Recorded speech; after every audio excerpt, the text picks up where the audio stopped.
Shakti Seer 2. Om Sahana Vavatu Sahana Bhunaktu Saha Viryam Karavavahai Tejasvi Navadhitamastu Mavidvishavahai. Om Shanti Shanti Shanti. Om, let the studies that we together undertake be effulgent. Let there be no animosity amongst us. Om, peace, peace, peace.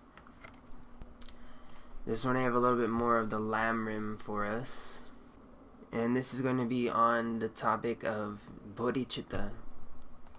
Developing Bodhichitta. What is Bodhichitta? Causes and conditions for attaining Bodhichitta. It says, in short, whatever action you do in conjunction with Bodhichitta becomes the Mahayana Dharma and a cause for your Buddhahood. And Bodhichitta, I was just looking at a good quote for the actual meaning of Bodhichitta. It means desiring enlightenment. It says here, development of Bodhichitta is desiring full enlightenment to benefit others. Desiring full enlightenment in order to benefit others is Bodhichitta. As Shantideva, a great child of the victors, said, homage to the enlightened bodies of those who have developed this holy, precious mind. I take refuge in them, the source of happiness. Anyone who harms them is still brought to happiness.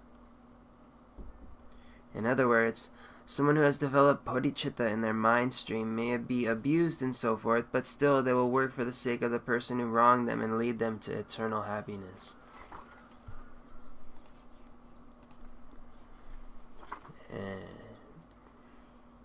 So this even transcends some of the Abrahamic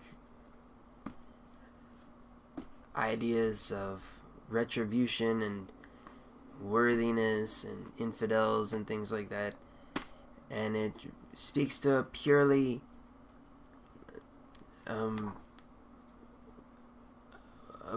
ecumenical, a purely all open, a purely all universal state of consciousness, which is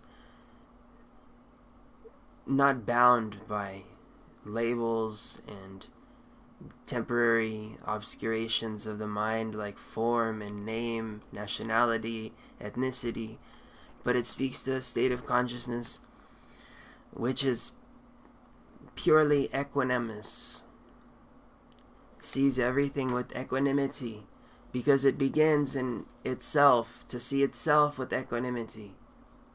It doesn't view itself in terms of the part, this or that thing. There's a good Buddhist example of a chariot. Is a chariot the wheel? Is a chariot the horses? Is a chariot the reins? Is a chariot, all of the various parts of the chariot? Which of the part of the chariot is the chariot? Rather, the chariot is a temporary manifestation of the elements that comprise the chariot, which we label as a quote-unquote chariot. But this thing is just a temporary arrangement of parts, just like the body is a temporary arrangement of parts, and we call ourself as that temporary arrangement.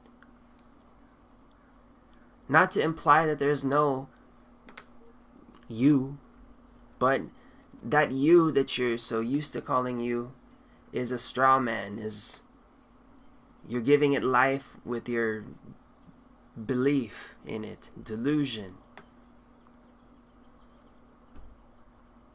Because that you is going to be worm food one day.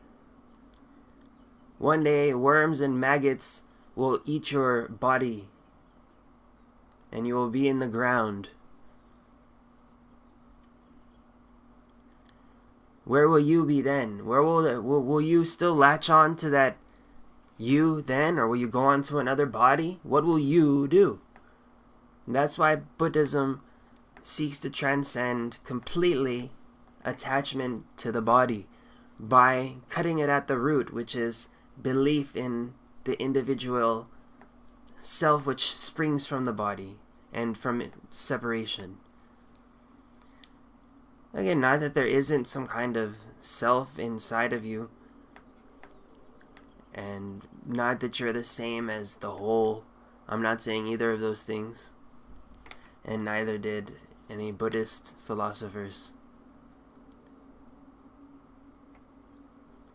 But the self is what remains when the not-self is emptied. The self will still be there. It's the one that has created that identity as a reflection of it, but when it's disentangled, it's like extracting the butter from the milk. The butter essence is in the milk, and when it's churned out, the butter comes out. It says in the Mahayana Mahaparinirvana Sutra that the nature of the self and the not-self is one.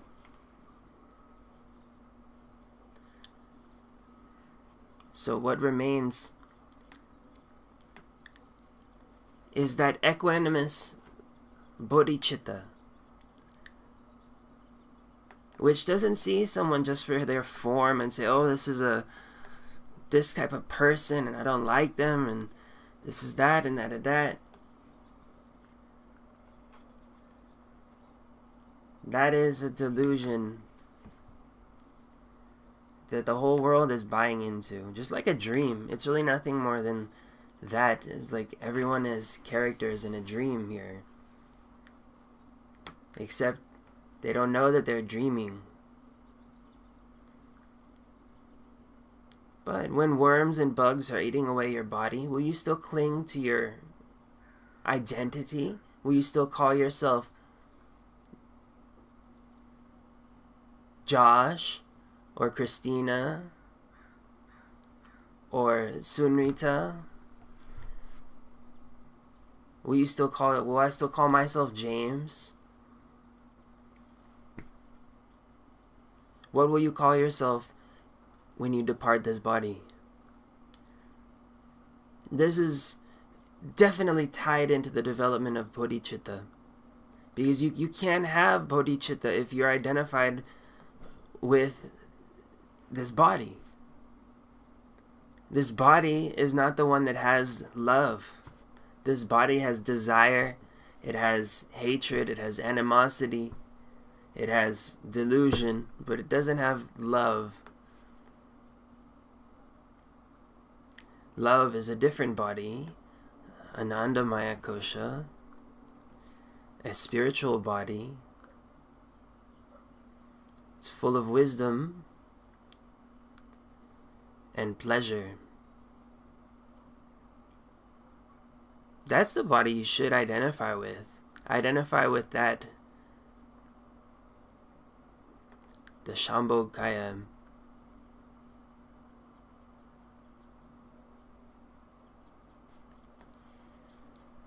The soul.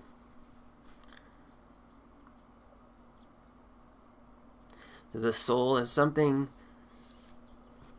which is not different from who you are, but the ignorance of perceiving the body as the soul, perceiving the body as the self, creates that not self, creates that kind of phantom, that doppelganger, that shadow which commandeers our life and depletes our life force until it's drained and we have to take another body. That's what happens when the anima takes over. This work is the development of the animus, the development of the positive polar self, the yang self, not the yin self.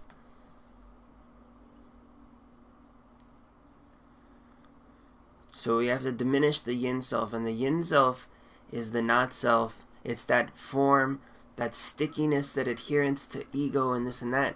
The yang self is luminous and dynamic. So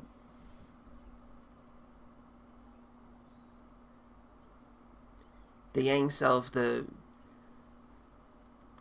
soul, it's of the nature of the not two, according to the Mahaparinirvana Sutra. It's of the nature of not two,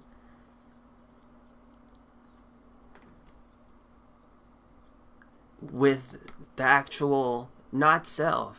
So the not self that is manifesting as the yin in some strange way is like the milk from which the butter is churned out of, right? The yin self is like the milk, the pure, not pure, but actually the raw essence. The butter is like the purified essence in this example. Anyway, so the butter is in the milk, but it's not in the milk, right? It is, but it isn't. It takes an action to churn the milk. Likewise, the soul is in the body, but it isn't. And it says in Srimad Bhagavatam 10-57 something, I forget the exact verse, 10-57:30 or something, 33 maybe, that the soul, like the nature of the sun, is makes contact with and yet doesn't make contact with the effect of sight and what is seen.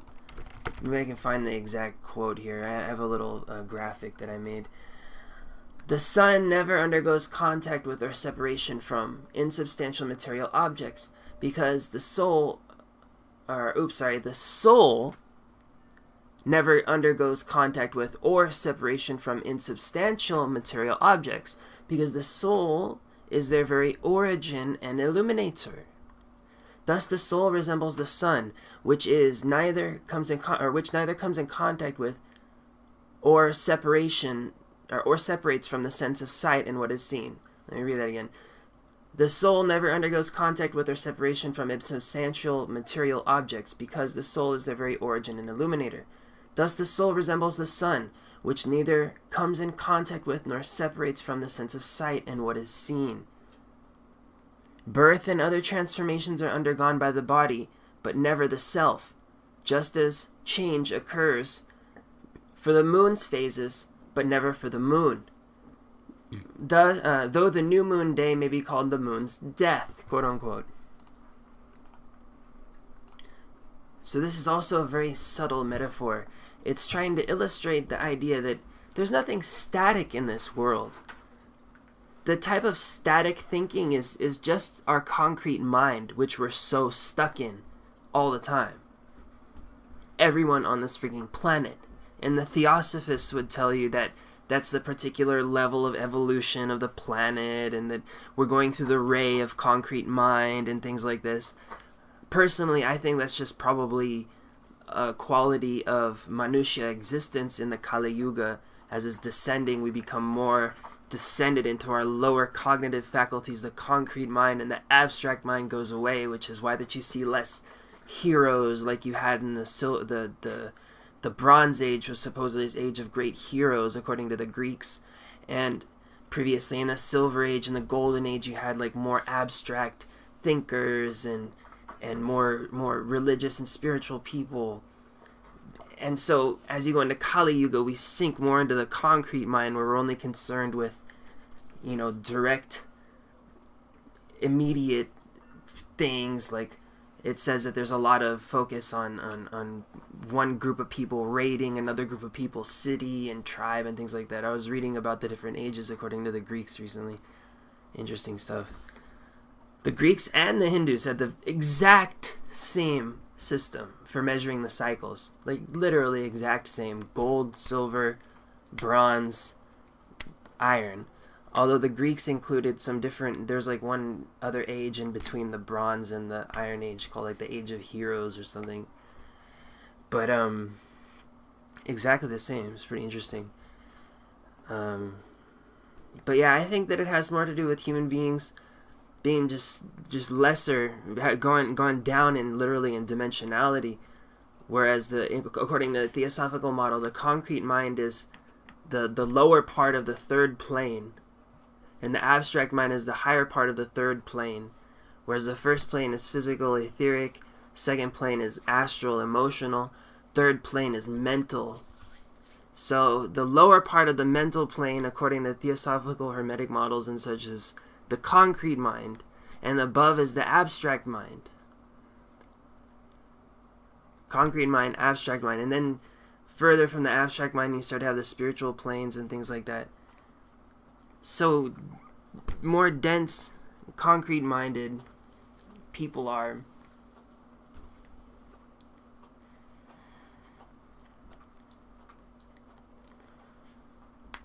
the more that they turn away from those type of things.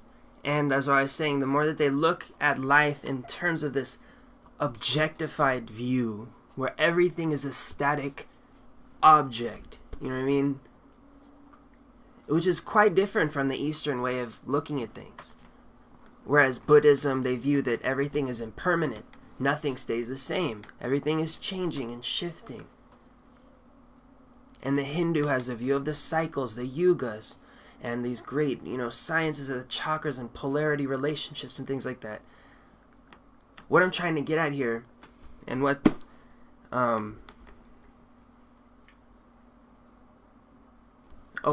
example from the Bhagavata Purana with the sun thing. What I'm trying to get at here, and what the Bhagavata Purana is trying to say, the soul never undergoes contact with or separation from its substantial material objects, because the soul is very, very origin and illuminator. Thus the soul resembles the sun, which neither comes in contact with nor separation from the sense of sight and what is seen. So things are not, it's not either set in stone that it comes into contact with it, nor it's set in stone that it doesn't come into contact with it, because things are dynamic. Things exist in a mutual, interdependent, energetic relationship. The earth, the sun, the moon, all the planets, they're constantly pouring out of one another. If you look at models of this toroidal universe, you'll see the suns and the planets, all of the stars are constantly pouring out of the center of the galaxy. That same model is going on. There's an energetic exchange happening at all levels of reality. Nothing stays still. Everything is constantly moving, vibrating as these, as the energy whirls on its axis in this torus model. Everything is vibrating and moving. Nothing is staying the same. Reality is like instantaneously moving from point to point. And it actually says, Nagarjuna says that in one of his scriptures. He says, reality is instantaneous. So that's what they're trying to get at with this kind of example. Reality is instantaneous. Not touching or not touching. And likewise the soul and its relation to the body is the exact same as the relationship of the sun to the sense of sight and what is seen on the earth.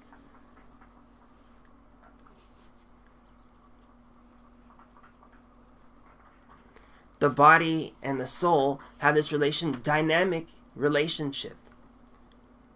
And so in that way, the not self is the milk which is churned by that energetic motion, that whirling, which is really like a churning, and that's why the example of churning is often used for metaphors like this in Hinduism and Buddhism. But anyway, so the body is not stagnant. It's not like, okay, you draw a picture on the friggin' piece of paper and it stays like that for all eternity. That's not how creation is. Creation is an instantaneous flux. Fluxing, everything vibrating, fluxing. Nothing is staying still. That's one of the Hermetic alchemical principles, is that nothing is at rest and everything vibrates. And so because of that, there is a possibility, and also in terms of the philosophy of emptiness, I believe it was Nagarjuna who said that only in the realization of emptiness, of interdependent existence, interdependent co-arising in this instantaneous way, he said only if you understand this is the only way that Buddhahood is possible. Because otherwise we're some blocky, objectified thing cut off from totality. Unless we're not that blocky, objectified thing, but we're actually a dynamic relationship with totality, and hence the meditation on mandalas, because that's exactly what mandala does, is it makes your psyche into that relationship with totality by meditating on the exact ways in which the esoteric principles at work are operating, both within and without, above and below, sides and everywhere. So mandalas are always four-sided, up, north, south, east, west. And they're always indicative of the archetypal blueprint of totality. Because the whole goal is to churn oneself in such a way that totality becomes you, enters you. Just like a crystal mirror or a crystal ball reflects an image. Totality is reflected on your psyche, on your heart mind. And that is bodhicitta. And desiring that for others is bodhicitta. Rather. That's the first part, is seeing that, having that. And the next part is saying, oh my God, everybody else needs to have this. Everybody else needs to see.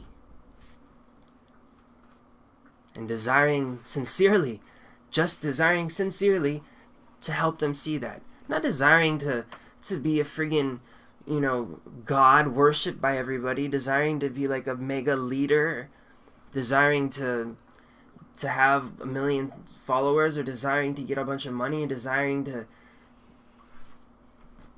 Nothing. The only desire has to be to help other people. That's all. And the only way they say, you can give a man a fish, or you can teach a man to fish. And so that's the way I think with helping people with, in terms of like hospitals and feeding the poor and stuff like that. All that's good. But if you can teach a man to fish, is better than giving him a fish. If you can give somebody enlightenment, is better than just giving them a temporary remedy of some material support. I mean, they're experiencing that anyway. It's their karma. So there's something wrong there. Anyway, I digress again. I just wanted to give an example of how I perceive the relationship between things, like the sun and the earth, and the soul and the body. It's so really empowering and powerful and important to be able to see the sun and the earth and the soul and the body in that way. And not only that, but all of the various tattvas. That's a tattva. The sun is a tattva. It's Surya tattva. It's also Tehas tattva. The fire truth. The sun truth. Likewise, the soul is Tehas tattva. It's also Surya tattva in a sense. And we know that the Dharmakaya is behind all tattvas. So to be able to see things in relation to how they are, the tattvas, is the 9th level bodhisattva stage. They say that it's said in here that the highest level of bodhisattva simply realizes suchness, and that's all. Just by seeing suchness properly, they obtain enlightenment. And so that's how important that it is to just be able to see the sun and the earth in that way, the sun of your soul and your body in that way. Because like I said, all of humanity is thinking in this super objectified way. And so you have all these like racists and bigots going off about the queers and the Mexicans or whatever. And getting like all worked up and like super like basing their whole lives around like joining the white supremacists, this and that, joining the Black Panthers, or these people, they base their whole lives on this temporary truth. Everyone really is basing their whole lives on a temporary truth. They identify with, I like this kind of music, and I like this kind of thing, and I like this kind of thing, and this kind of thing. all temporary, impermanent manifestations of the chaos of time. And so they themselves become full of chaos, and they are dragged back into chaos from whence they came, kicking and screaming, soul and all, sucked back into chaos, because they worshipped chaos their whole lives.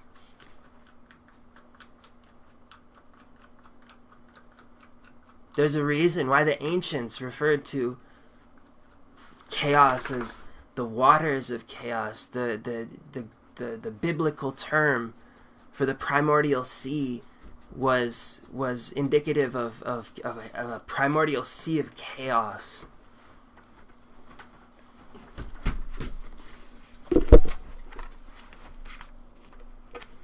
So that's what the not self is.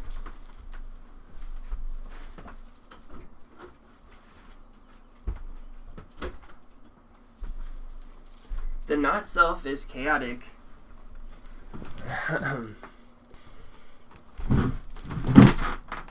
The not self thinks it's stagnant.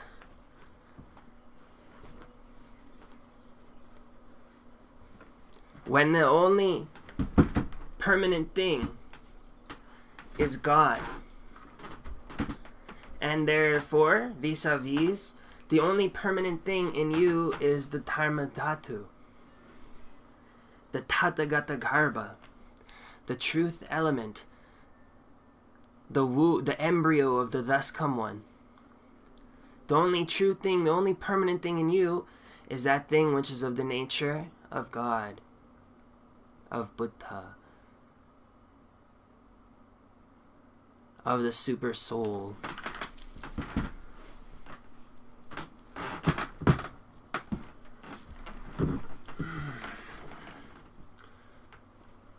That element of you which is of the soul is permanent.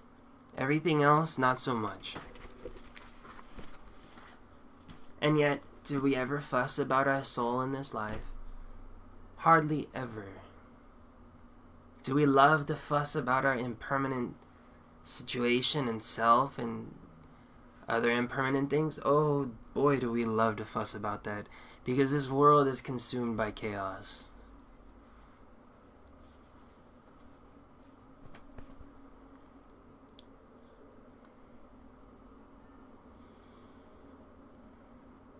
Make of yourself nothing. I don't even know who I am. I honestly can't tell you. I can be who I am, but I can't really tell you who I am. I can't even tell you how I got here. I feel like I was born yesterday. I mean, shit, I'm only in my early 20s. I'm practically born yesterday.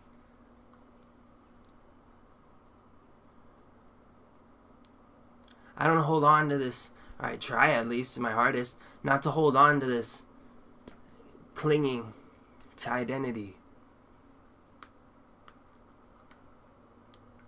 And then what happens is you become filled with self. True self, which is God. God is the true self. That's why he's God. He wouldn't be God if he wasn't the true self. And don't get it twisted. Don't think I mean yourself. I mean the true self, period. He's the original self, the Adi Purusham. Adi Buddha.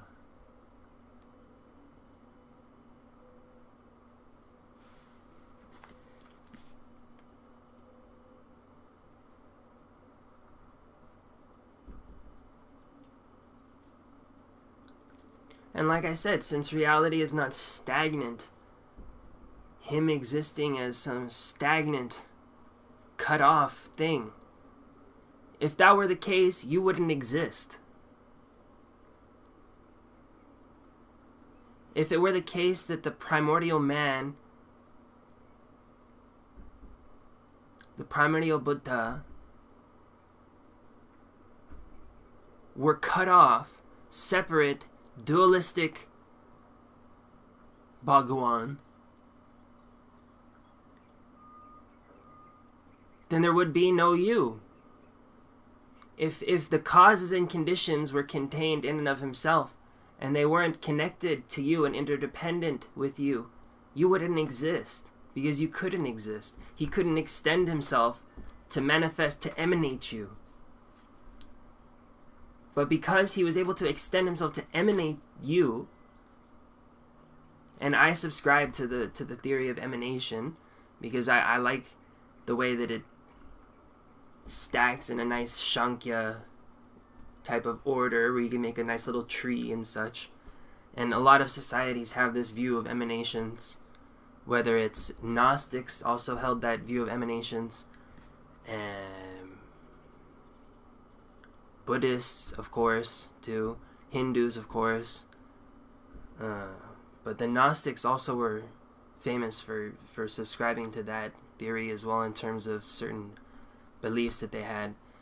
But anyway, Nagarjuna proves through his just incredible logic that it's impossible for that primordial man to exist independently of you.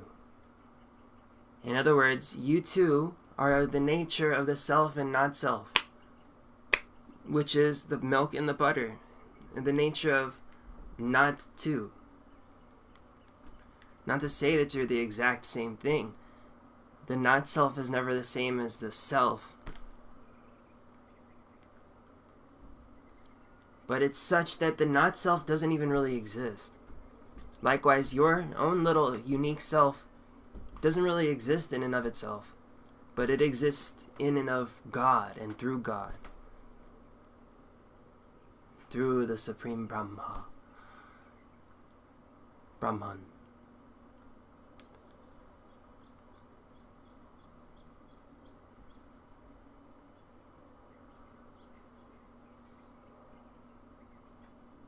And yet, you're not the same exact thing as that. It's complicated.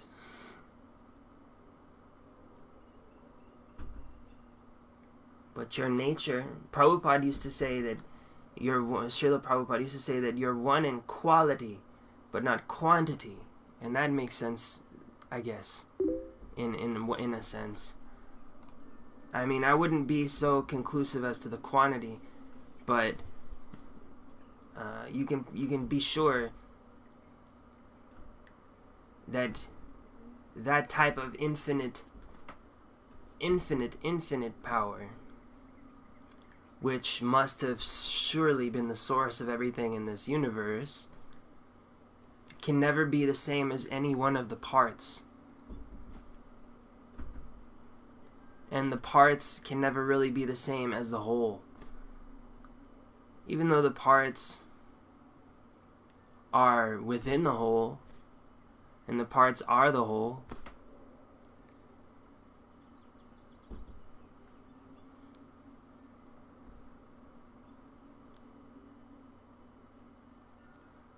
and yet that Adi Buddha is within you. Yet that God is within your heart, literally. That's how close he is. So it's almost like you are coming so close, constantly coming closer and closer and closer, but never touching.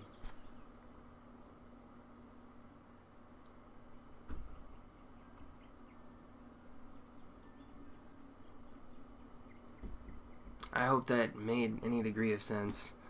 But anyway, so when the not-self is put down, the soul exhibits its quality, and that quality is Bodhichitta, which is very similar to Bhakti. As Shantideva, a great child of the victors, said, "Homage to the enlightened bodies of those who have developed the holy, precious mind. I take refuge in them, the source of happiness. Anyone who harms them is still brought to happiness. In other words, someone who has developed bodhicitta in their mind stream may be abused and so forth, but they will still work for the sake of a person who has wronged them and lead them to eternal happiness. In short, whatever action you do in conjunction with bodhicitta becomes Mahayana dharma and a cause for your Buddhahood. Thus, merely meditating on deities or reciting mantras is not the way to carry out effective practice, and you should not do things this way. The Lamram is the basis of an effective practice, and within this, the practice of bodhicitta is mandatory. If lacking bodhicitta, you spend your life on some empty mountain, whatever meditations you do will be merely perfunctory, and you will not get a whit closer to Buddhahood.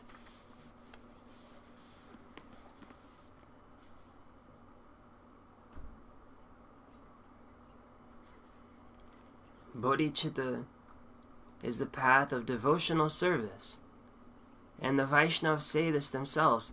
They say that those people who meditate on Brahma constantly, and that's all they do, they don't attain perfection. That's the Vaishnava theory. And here you have the Mahayana Buddhists saying themselves that those type of Buddhists who practice the Hinaya, the lesser vehicle, of just meditating on this or that thing and trying to get enlightenment for themselves, they don't get the real enlightenment. And here's the Vaishnava reason, or theory for why that this happens. It's because the Hinayana vehicle is still attached to karma. You understand what I'm saying? The desire to attain enlightenment is still full of non-enlightenment. And so because you still attach to this dualistic thing of wanting enlightenment for yourself, because, of course, it implies this idea of not having it. So then you come back because you've created karma on yourself, is their perspective, is that you can't end karma.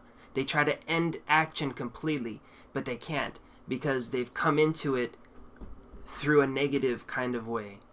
And whereas Vaishnava or Mahayana, either of those dharmas, which is the path of bhakti and service,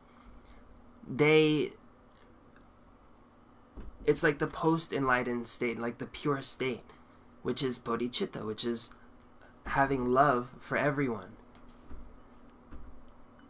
Complete equanimous mind that doesn't see the not self,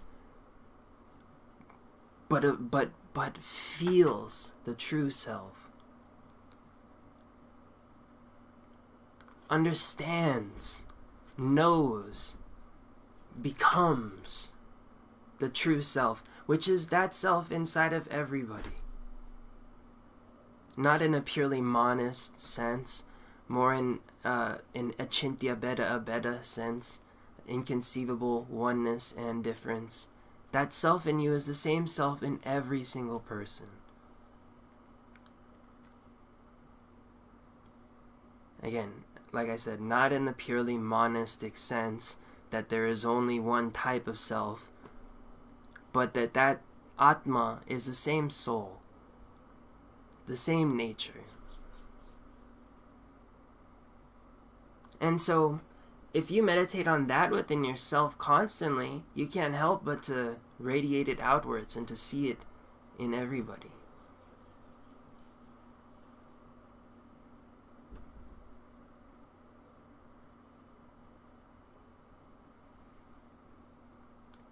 And that's beyond just striving to attain nirvana. It is. According to Mahayana doctrine, it's beyond just a striving to attain nirvana, which is described as the Hinaya, the lesser vehicle.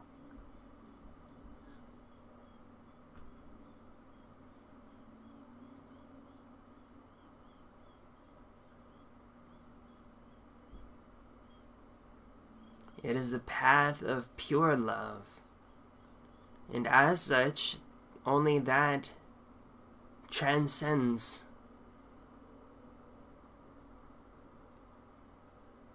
karma,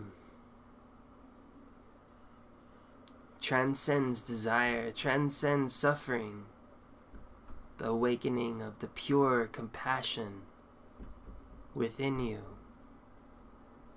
It's like the opening of a lotus flower in the sunlight.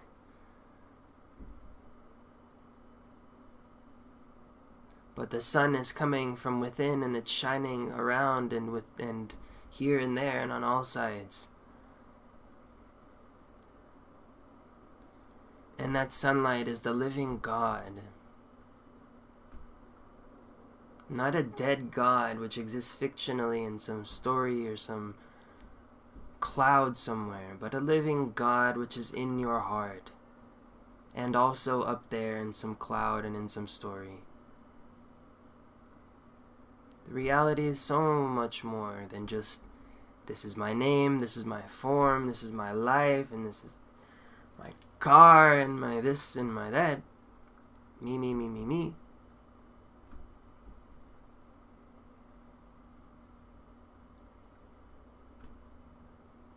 But when you start identifying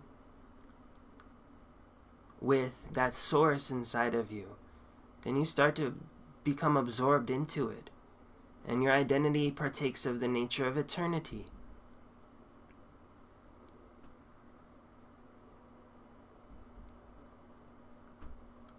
And it doesn't matter that you're in this body or not in this body. You'll transcend that kind of dark, ignorant stuckness, the dream which keeps going on unconsciously, thinking of itself as this or that. And so the reason why I talk so much about that this morning is because I have the intuition and just the knowing that to cut off the root of not bodhicitta is to cut off the delusion of believing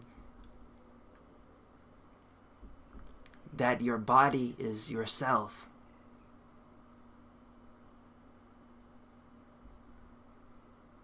Because if you believe in the delusion that your body is yourself, then of course that other body over there is that other self over there, and we see things all in relation to this temporary world here, and its culture, and its beliefs, and its prejudices, and it's this, and it's that. And we all fall victim to it, myself included. Everybody. It's so easy to get caught in the matrix, quote unquote.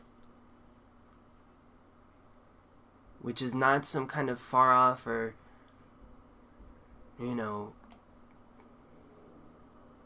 esoteric thing, but it's just simply this world, and the mind, the concrete mind of objectified mind, which sees everything as objects. That's actually what a matrix is. If you look it up, I've done this. The matrix was heavily influenced by Plato's theory of the simulacrum. And if you know anything about art, a simulacrum is a copy of an art, of a painting or something like that. If you make a copy of a statue, you can say that that's a simulacrum of the statue. So what we have here in this world is a simulacrum of the absolute reality. And this is actually what Gaudiya Vaishnava Krishnaism teaches, that this earth is a simulacrum of Vrindavan, of the spiritual abode, as above, so below. And the Kabbalah teaches that the Malkut, which is this earthly kingdom, is a reflection of the Keter, which is the godly kingdom. It's a simulacrum of that. And what is a simulacrum? It's an objectification.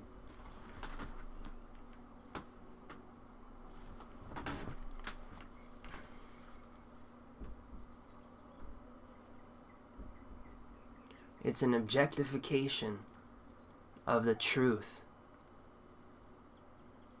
So be very wary of objectifications of the truth, because the Matrix was based on a book by I believe her name was Jean Bouillard, about the simulacrum.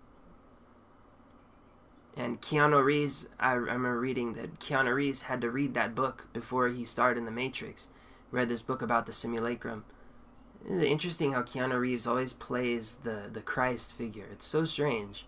It lends some weight to Soundless Dawn on YouTube, his theory about synchromysticism, which he talks about.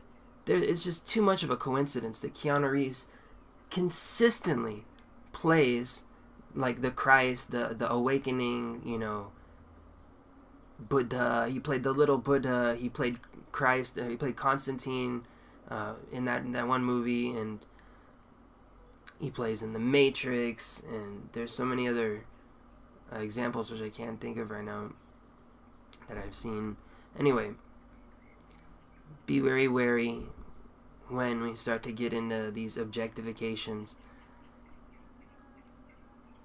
You know, it's like as we leave like satsang, like talking, my mind, it gets drawn back into what's happening around me. That's why I like to close my eyes when I'm talking like this, because I'm not drawn into the objectified world, the simulacrum.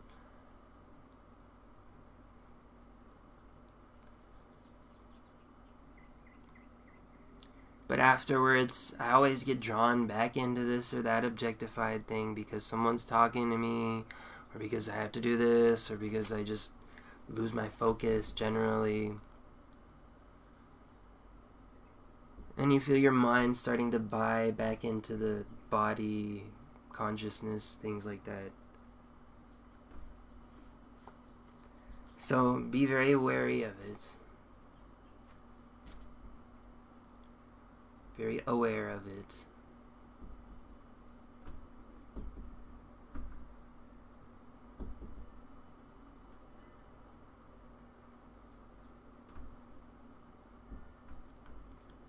When you see yourself start to believe in this, you feel the twang of the hamkara.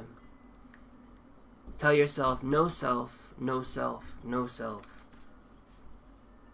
And then you'll be filled with self. Because your self is not that ahamkar, and yet it is. It's like the milk and the butter again. When you're lost in it, it becomes the self, and when you churn your way out of it, the butter is drawn out from it. But the butter can be put back into the milk, and again, that speaks of the dynamic nature of reality and not the stagnant nature, which is another good thing I hope that we could get across in this talk. It's very important. After all of my studying different esoteric philosophies and things, that's such a crucial and important part of the nature of the way that things work that I've realized is the dynamic nature of things. How that they are all interconnected, how that reality is instantaneous, and I don't think that it would have really made sense in my head if I hadn't seen the Torus models. If you guys don't know what I'm talking about when I'm saying Torus all the times, go look up Nassim Harameyn's video on my channel. Just type in NASSIM on my search in my YouTube channel and watch those videos. He will change the way that you look at reality forever. After I watched those 8-hour presentations twice, it was never the same again. I could just see the dynamic movement happening. How everything was flowing within everything else. Like the Ganges River, flowing consciousness, flowing energy. And it said that the Ganga descends out of the celestial mountain, the celestial ocean, which surrounds the universe, which actually, coincidentally, the Greeks also believed in a world ocean which surrounded the universe. It was called Oceanus.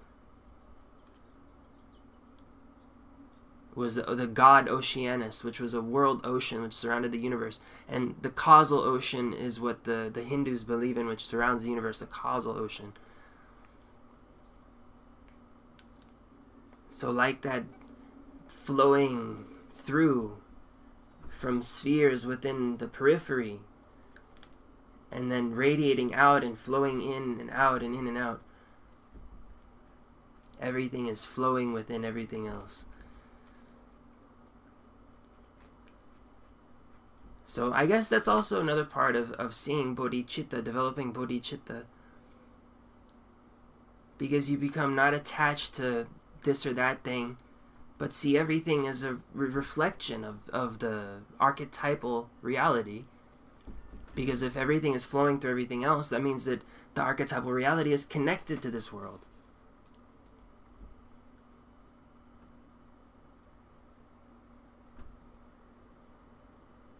And so it says in several Buddhist sutras, you should see this world as a pure land and everyone as gods and goddesses.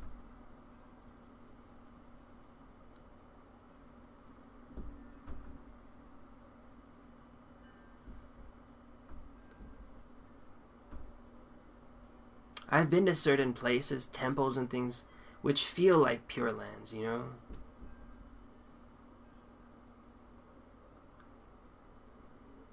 But also, when I'm in a really high state of consciousness and I'm able to you know, when I'm meditating and practicing and doing everything I should be doing, my room feels like a pure land. And people tell me when they come in my room, they feel like this energy and it feels like refreshing and calming and things like that.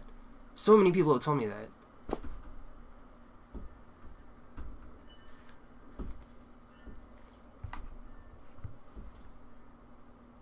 And that's because everything is connected to everything else.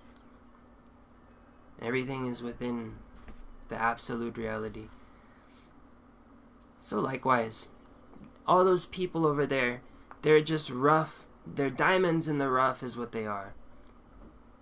They have the absolute reality within them, but it's rough and unpolished.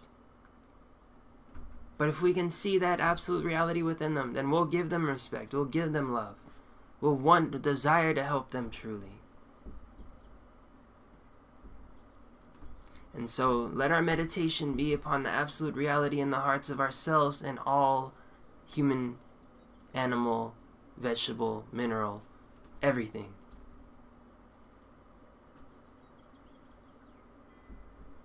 Amen. Inside of you. And not that you're the same as the whole. I'm not saying either of those things. And neither did any Buddhist philosophers. But the self is what remains when the not-self is emptied. The self will still be there. It's the one that has created that identity as a reflection of it. But when it's disentangled, it's like extracting the butter from the milk. The butter essence is in the milk, and when it's churned out, the butter comes out. It says in the Mahayana Mahaparinirvana Sutra that the nature of the self and the not-self is one.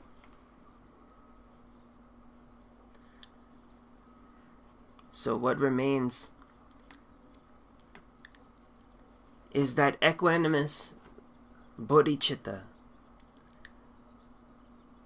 which doesn't see someone just for their form and say, oh, this is this type of person and I don't like them and this is that and that and that. That is, it means desiring enlightenment. It says here, development of bodhicitta is desiring full enlightenment to benefit others. Desiring full enlightenment in order to benefit others is bodhicitta. As Shantideva, a great child of the victors, said, homage to the enlightened bodies of those who have developed this holy, precious mind. I take refuge in them, the source of happiness. Anyone who harms them is still brought to happiness.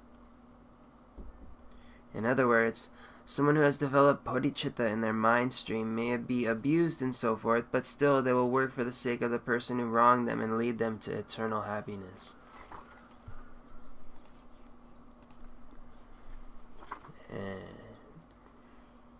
So this even transcends some of the Abrahamic ideas of retribution and worthiness and infidels and things like that, and it speaks to a purely